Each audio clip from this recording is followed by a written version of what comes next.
What's up, Camille? How you been? I'm pretty good, considering that our dog is sitting on me. Dude, I feel like this is like the most he's ever gone, like the most time he's ever gone sitting on the couch with us because he loves his couch. Yeah, this is his couch. We're just visitors here. Mm-hmm. And he's enjoying his time with us, which is really nice. Yeah, he's such a young guy that he just likes to be up and about. Yeah. He's got money to make, Wall Street to visit. Wall Street to visit? Isn't that what the young men do these days? I think Wall Street isn't a place? I think it is a place, but I think it's more used as like not a physical place, but like the stocks. Well, that's a good thing because there would be wolves there. Okay. Hey. Topic change. Hey. Let's think about this thing that I've been thinking about. What is this thing that you've been thinking about? Don't you think it's interesting that everybody our age and younger and older, everybody. What? Listen, I'm going somewhere. Yeah, are you? Has access to a camera. And I think that a lot of people are bugged by that because they're like, so like some videographers and stuff are like, my art is no longer sacred and everybody can do wedding photography and my art isn't good or something, or you know what I'm saying? Yes, I know what you're saying. I think it's cool. I think it's cool that everybody has access to like a really high quality video camera on them all the time. I don't think it's used always the way that it could be. I feel like everyone should be a documentarian of their own lives. Huh. Can you imagine if everybody was committed to like making short documentaries about their home lives? Yeah, that would be cool. But nobody's doing that. Everybody's just making slime videos on TikTok and, yelling about. Hold on. The slime market is very lucrative. My students are morons. Yeah. You know that one? Yeah, I do. Yeah. I think, I think that's valid too. That's not what I'm talking about today. I was just thinking about it. Okay. Yeah. What are you? Well. Yeah. I wish I was talking about Claire Obscure Expedition 33 because that's what I've been playing and it's so good. Yeah, you have been playing that all the time. It's so good. Unfortunately, I'm still playing Marvel Rivals. She has a Lord icon skin of one of the characters, and if you know anything about the game, that means you are a loser and a nerd. But Just kidding. I'm employed. You are employed, and you're really good at that game. I don't mean to be. Yeah, you better not. You're talking derogatory to about Lord Cloak and Dagger here. I know. Welcome to Gallery.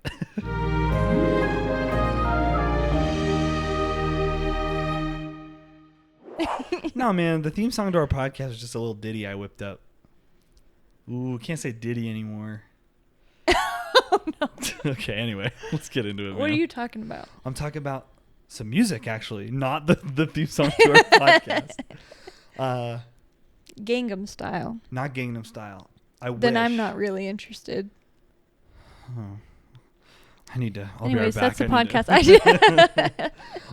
No, I'm talking about some music. I don't know how to describe it. It's something. It's something really cool that I think is very creative, and it's. I know these are vague terms, but it's. You're like it's cool it's and so creative. Cool and creative. It's I don't know. Because obviously I can't talk about it without giving it away. Yeah. But what are you talking about? I'm talking about visual art. Right. Mm-hmm. So what medium is it? Is it like a painting or something? Do you want to jump right? Do you want to start talking about it? Yeah. Here, let me. I'm like everything I say will actually give it away. Yeah. All right. That's exactly how I felt about mine. Okay. Wait, is it gonna open on my notes? We hold Yes, to being secretive so intensely. I was on my phone and McKay went to look at my phone and I was like, dude, because I had my notes pulled up. Yeah, it was, and I didn't know. I was just checking the camera to see if it was. You on. were like, why did you do that? Okay. I don't know how to work an iPad. What do you? I actually don't. What Where's are you, 57? The other messages? Wait a second. I've never seen it. What the frick is happening? It's not supposed to be like that. Oh. We got it. I managed to break. Okay. Okay. I am talking about pottery. Pottery. Just But- in general? No. Oh, no. Oh, That would be a lot. okay. That would be a lot of clay. I am talking about, and I'm probably going to say this wrong. And did I ask Google how to say it? No. I think I know what you're talking about. What? Is it that cool thing where they fix cracked pots with the gold stuff? You wish. Oh, my mom really likes that. Shout out, Mom. All moms like that. Yeah. Yeah. I'm talking about... All moms like that. Stop it. It's true. Moms are like, it's so beautiful. It is. You get put back together. It is. Yeah. Yeah. Huh. Anyway. I'm talking about Jōmon pottery. What's up? Jōmon. Sorry. I don't think I'm saying it right.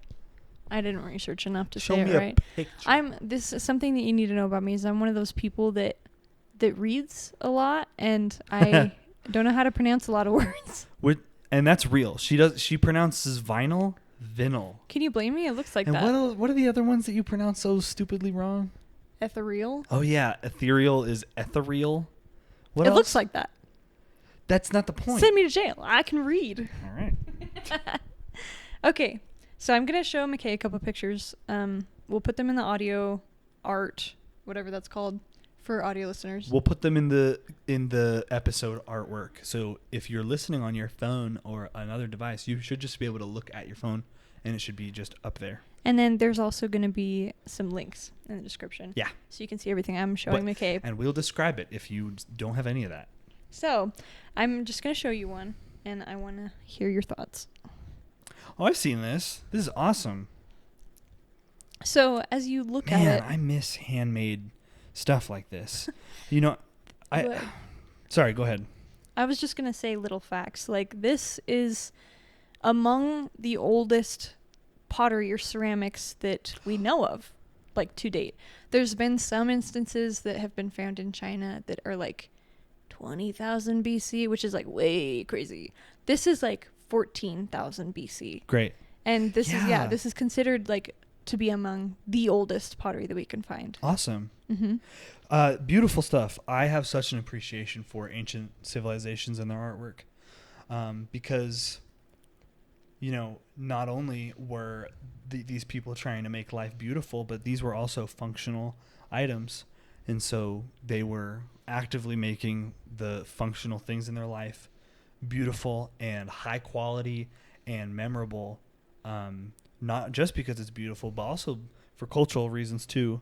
And so I have a big appreciation for especially like pottery. I think, I don't know, just the way that furniture and products and items are now makes me miss this handmade kind of thing. Not that there isn't handmade stuff now, but anyway, I'm yapping, but the point I'm trying to make is that this stuff is awesome. That's really what I was going to talk about. Exactly. So I'm in love with you. Oh, really? Yeah. Sweet.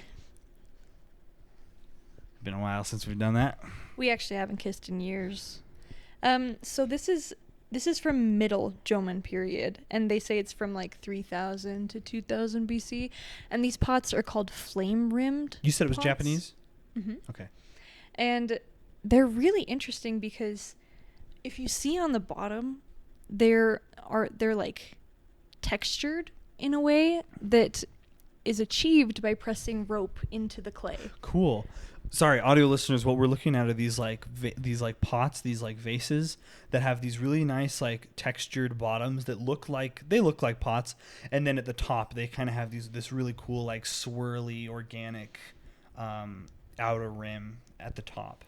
And so when I was looking it up, I found these to be really, really interesting ones because first of all, these like flame rims at the top, they're obviously not very utilitarian.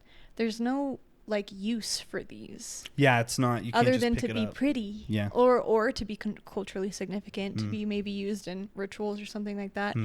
But this isn't for cooking. This isn't for holding food. Really? I mean, well, the pots are for...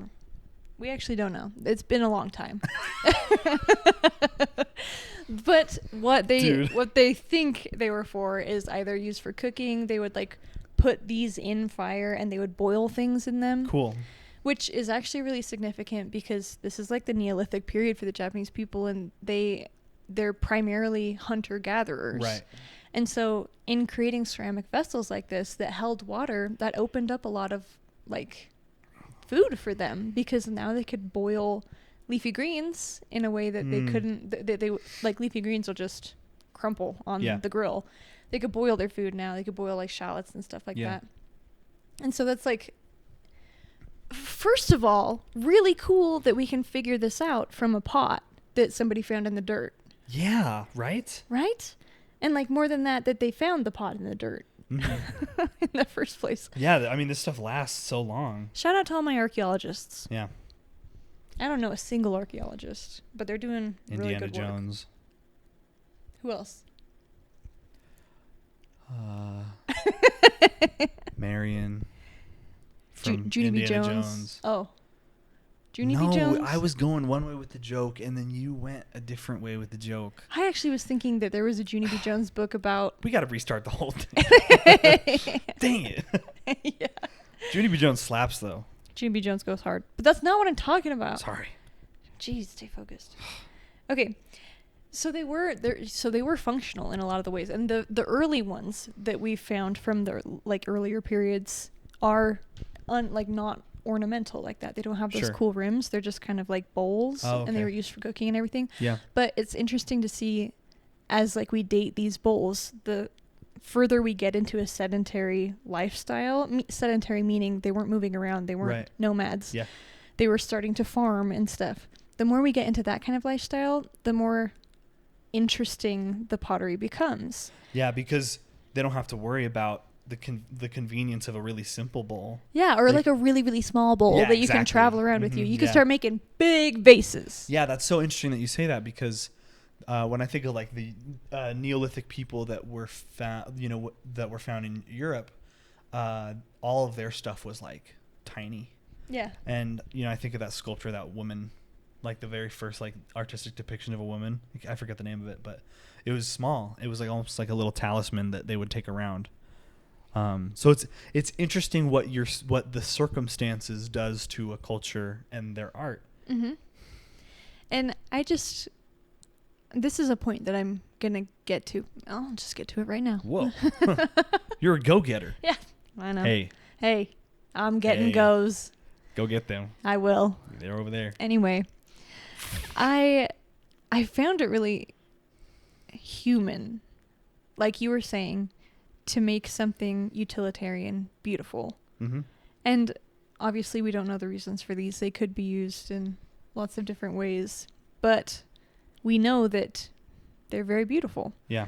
And even the early ones that didn't have these flame rimmed stuff on them, they're still indented with like rope to make patterns on them and stuff. And there's like fingernail markings in some of them to make cool patterns. Mm-hmm. And I just think that's really special, knowing that like in 14,000 BC, people were still trying to add beauty to their lives in one way or another. And I can only think of how difficult that process was. I mean, life really sounded kind of difficult back then anyway, but of having to go gather this clay and then shape it, and like enough of it, shape it, decorate it, put it in the fire, because at this time period there were no kilns. Yeah, obviously. Or there's no evidence of kilns that they've discovered yet. And so they're putting this in like the fire, and they're smoothing it out. There's even some instances of them lacquering the inside so it holds water better. It's a painstaking process. It's crazy. And it's beautiful. And they're still trying to make it beautiful. I think that's, I think when we get into art history, or really any history, especially this old, years and years and years and years and years ago, it gets tough to relate, because, media has portrayed these people inaccurately, and we just weren't there, and there's not a lot of artwork of them actually. It's just hard to relate to them. And so I think seeing stuff like this, and seeing that they were putting this seemingly just form over function, not form over function, what's the word I'm looking for, is that the term, whatever, just this idea of them just making it look beautiful for the sake of being beautiful, like putting this rope into the sides and doing this cool ornate top. Seeing them do that and wanting to make it beautiful, I think, is very humanizing. and that helps me relate to them. Be like, Yeah. we didn't know what they were like necessarily. We weren't there, but we know that they took pleasure in things looking nice. Mm-hmm.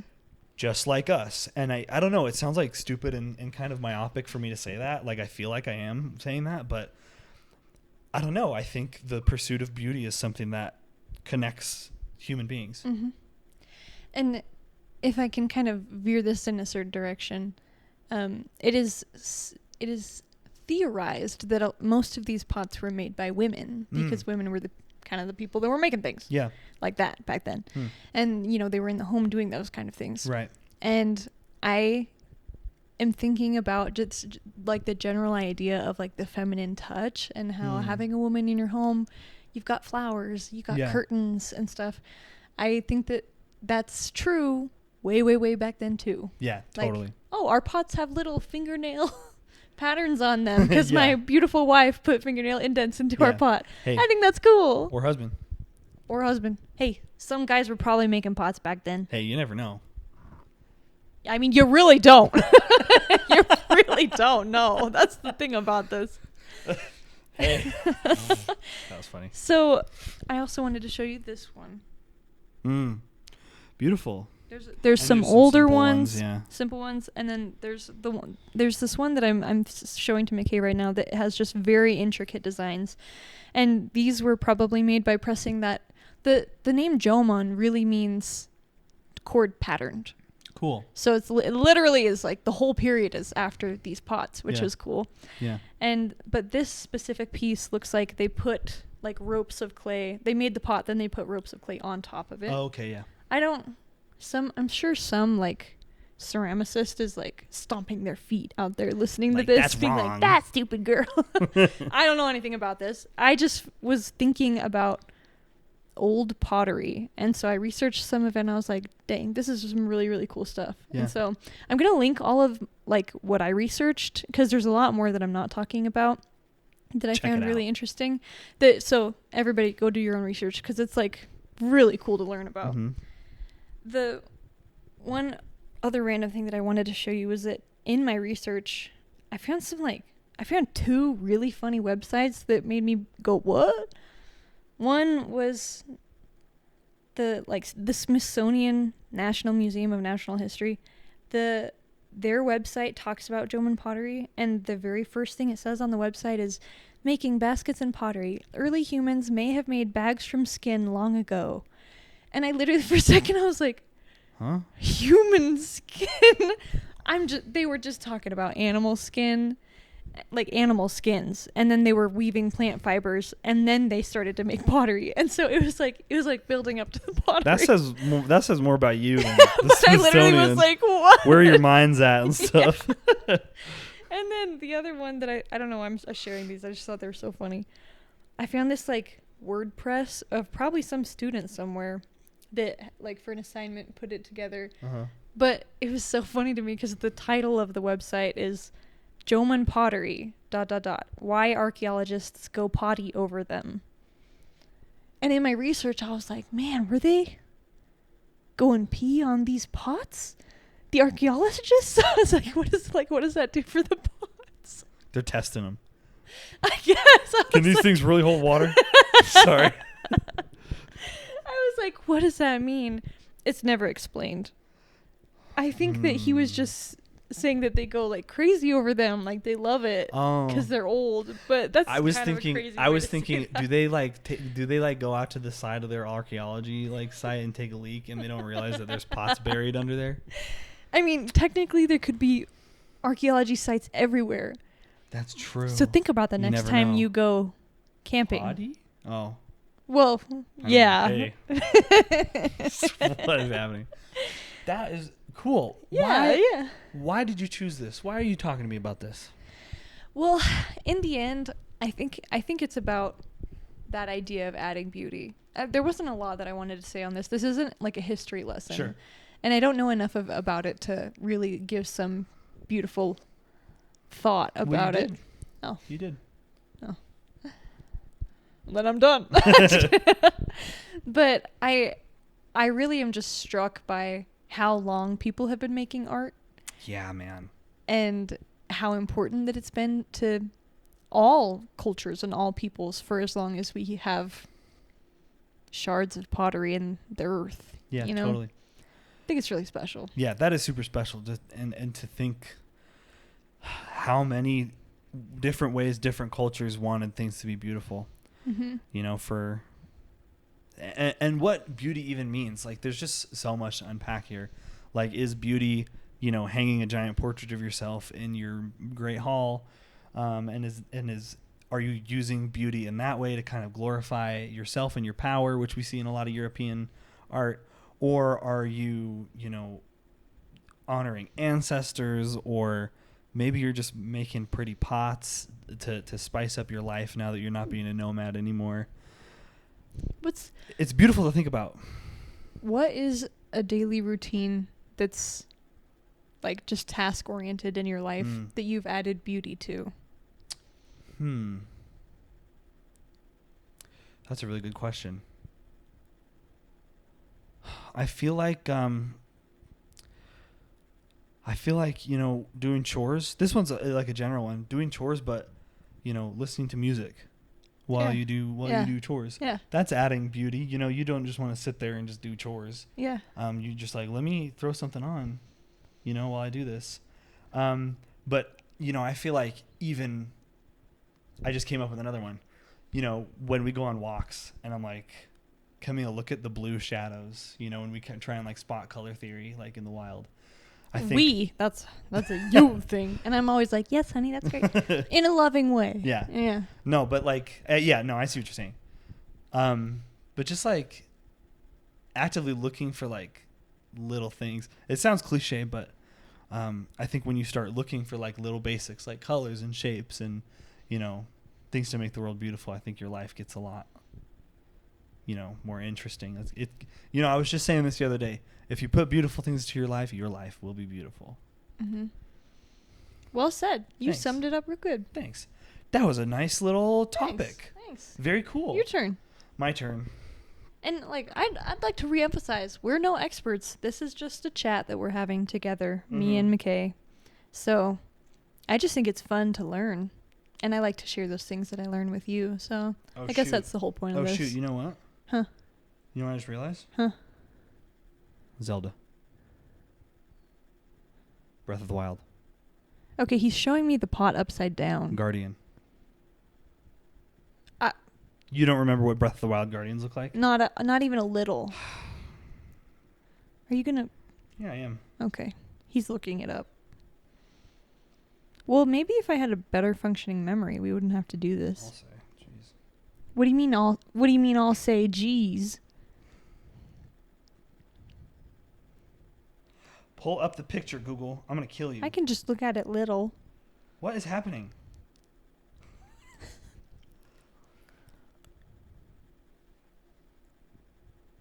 Hey. Hey. Okay. There's got to be something there. I'm sure there is. My topic is... I'm going to email Nintendo.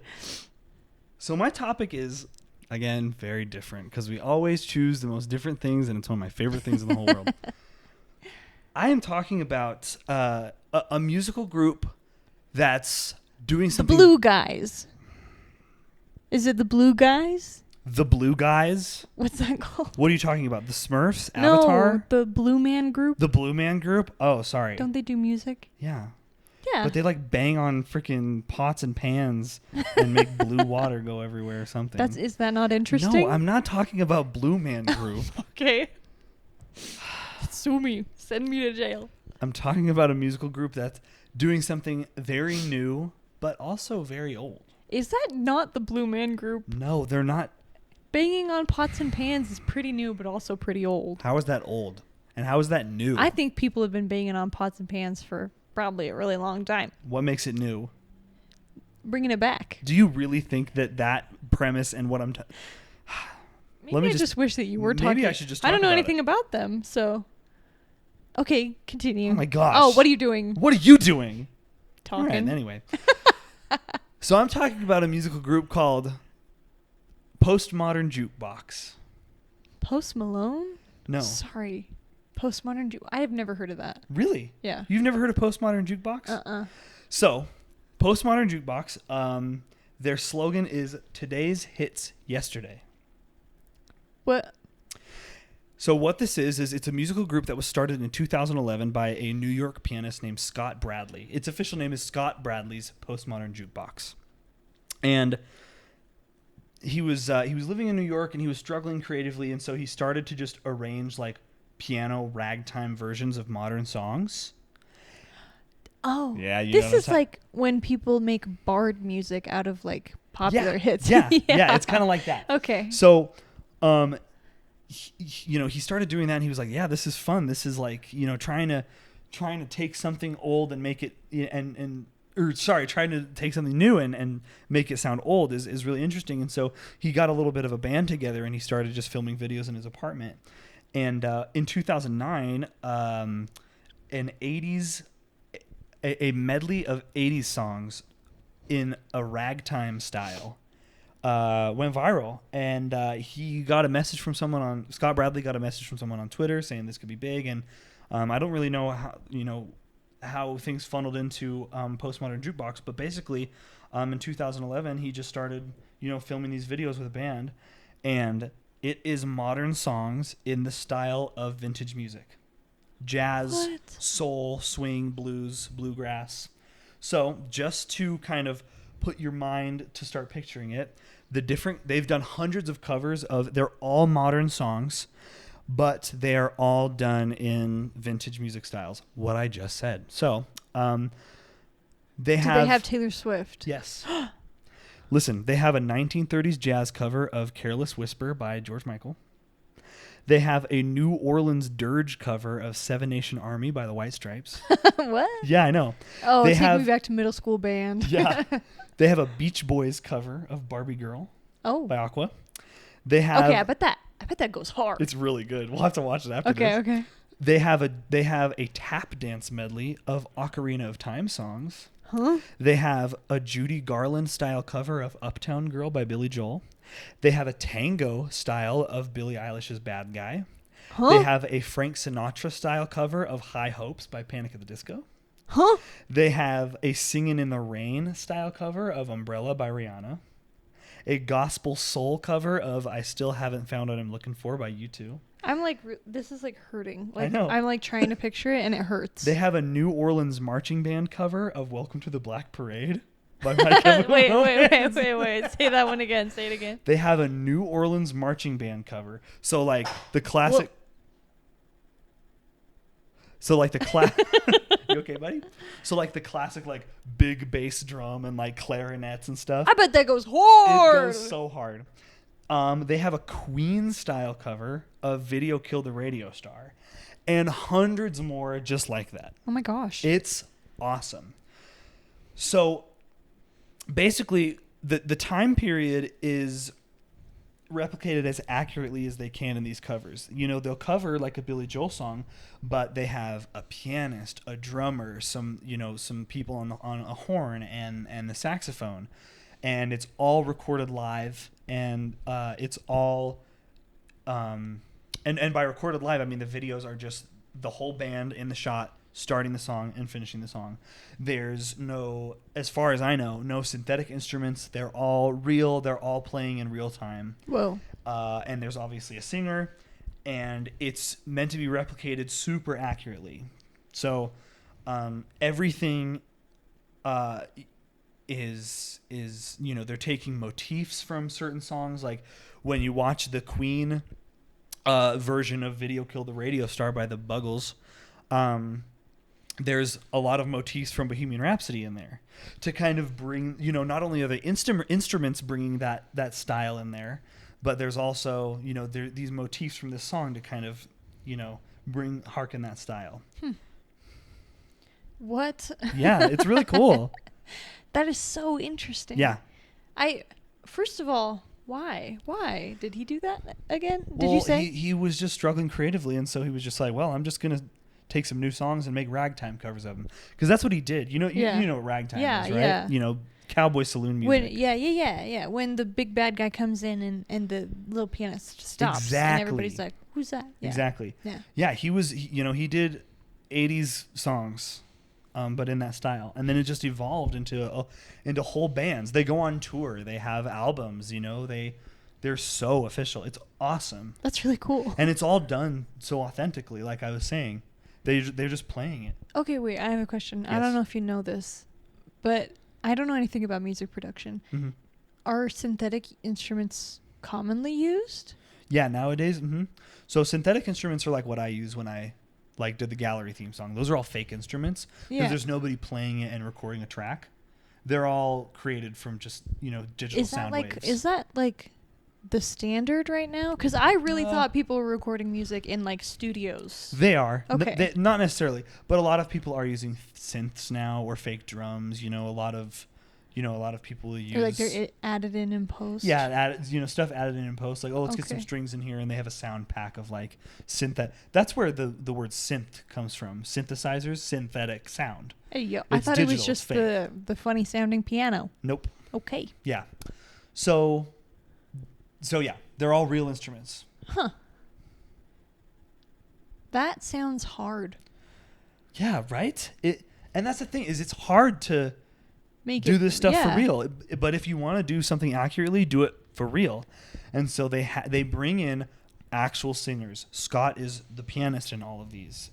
Scott. They bring in, a drummer, and they have drum setups that were accurate to that time, Jeez. Okay, do they have like historians on site like movies do, being like, No, I don't think so, but they are doing their best, Yeah. I'm sure that the members of the band are well versed in like musical history.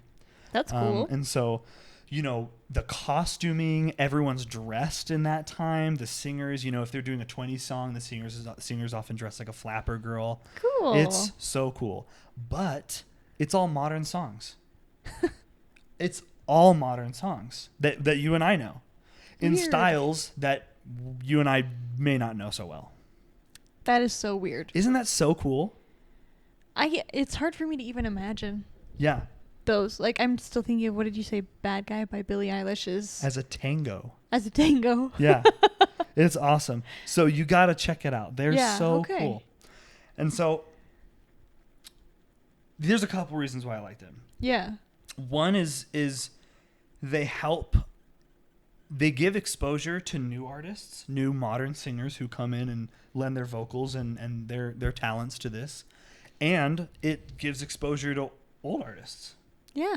So people viewing can see, this singer sings this really well. What's her Instagram? And, another viewer might go, what is New Orleans dirge? And they go and look, and they, get to learn about this part of music history. That's so special. Isn't that really cool? That's really cool. Yeah. I'm trying to like put this in a perspective that I can think of. Okay, this is like taking modern art and doing it in an impressionist style. What? Yeah, kind of. This would be like taking this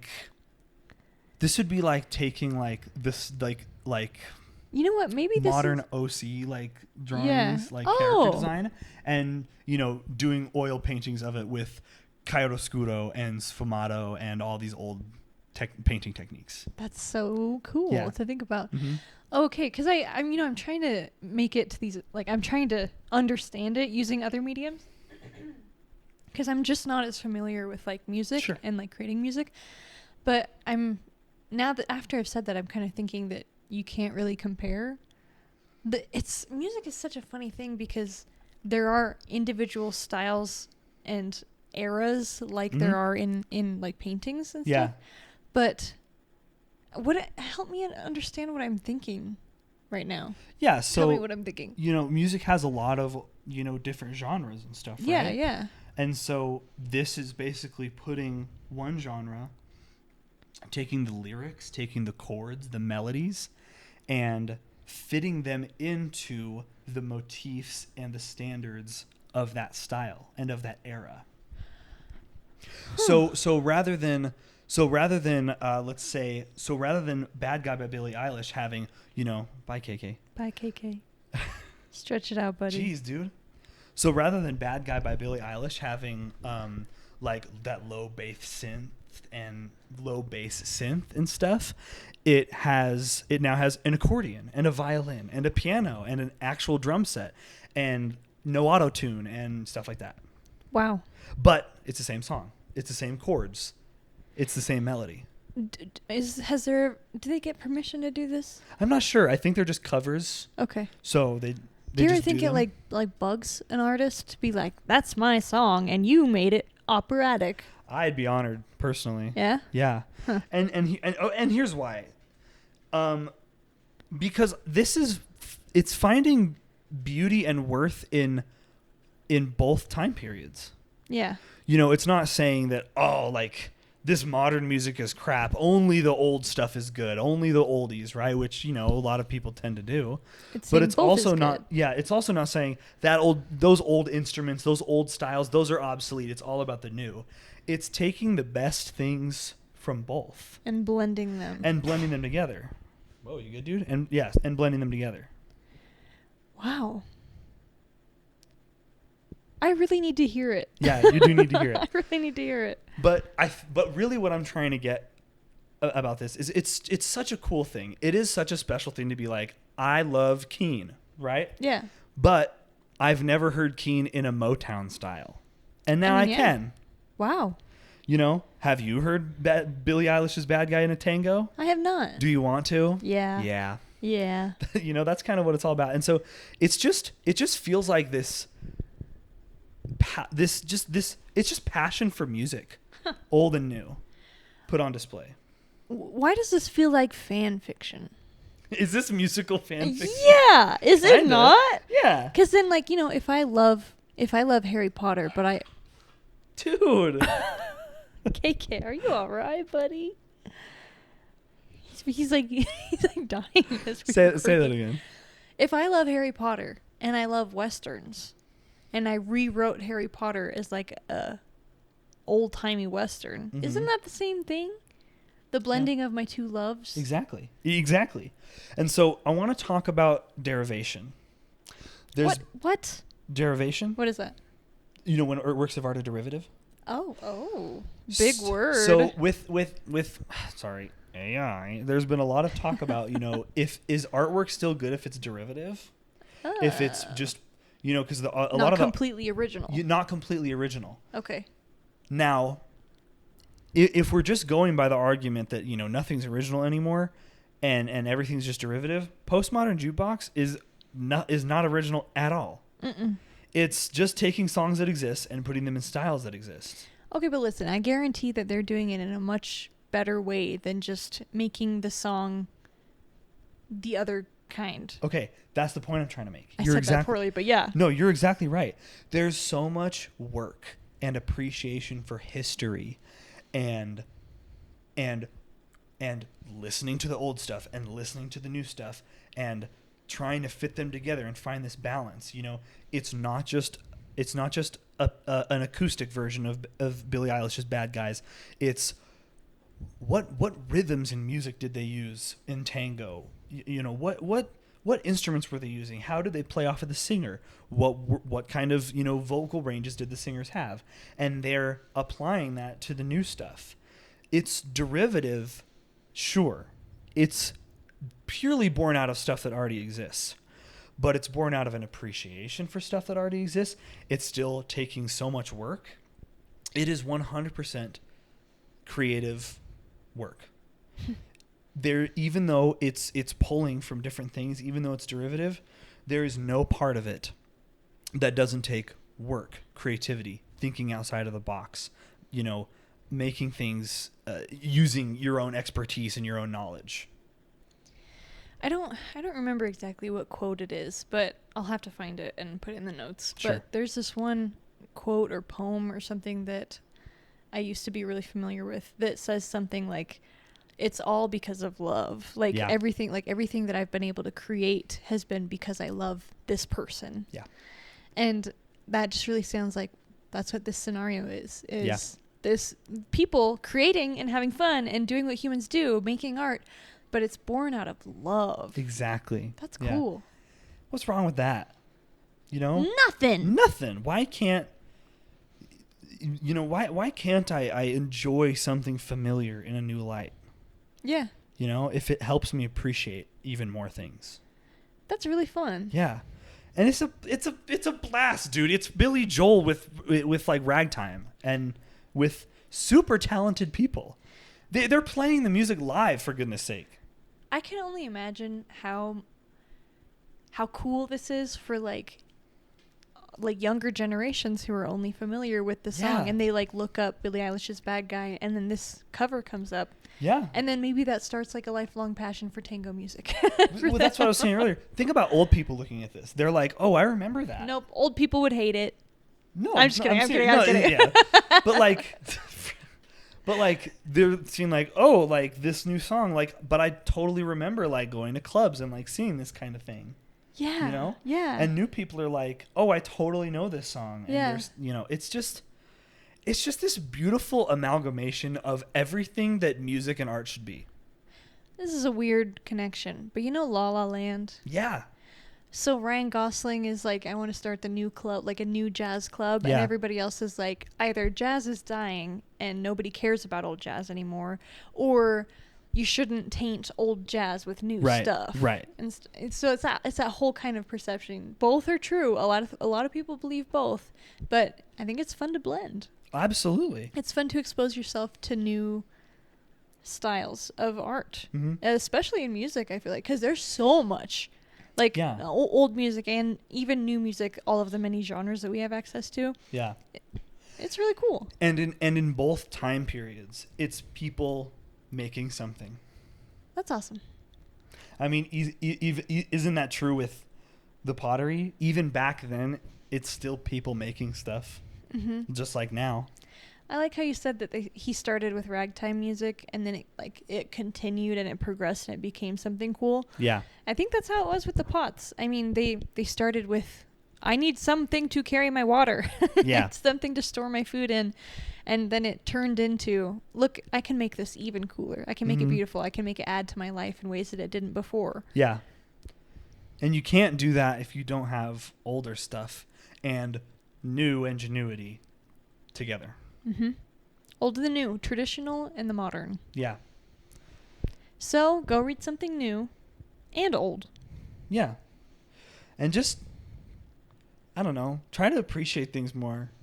Expose yourself to different things. Yeah. And maybe you'll find something that you really truly love. Yeah, totally. Like reading about old pottery on weird student-made websites. Yeah. Or listening to, you know, a doo-wop cover of Die With a Smile. Yep. You know, yeah, just because new stuff is coming out doesn't mean that the old stuff doesn't matter. The old stuff is the whole reason we have the new stuff. Hey. Frame that. Bye. Whoa.